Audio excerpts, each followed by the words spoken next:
দক্ষিণ ২৪ পরগনার মানচিত্রে রায়দিঘি এমনই একটি নাম, যেখানে প্রতিটি দিন আলাদা রঙে রঙিন হয়ে ওঠে। ব্রিজের মাথায় দাঁড়ালেই প্রথম যে দৃশ্যটা চোখে পড়ে, নদীর ঘাটে সারি করে দাঁড়ানো ট্রলার, জোয়ার ভাটার টানে দুলতে থাকা সেই নৌকোগুলোর শব্দে এই এলাকার জীবিকা, সংগ্রাম আর স্বপ্ন সবটাই বোঝা যায়।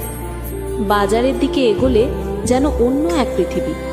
বরফ ভাঙার ঠক ঠক ধাক্কা, মাছওয়ালাদের হাঁকটাক আর ক্রেতাদের ভিড়।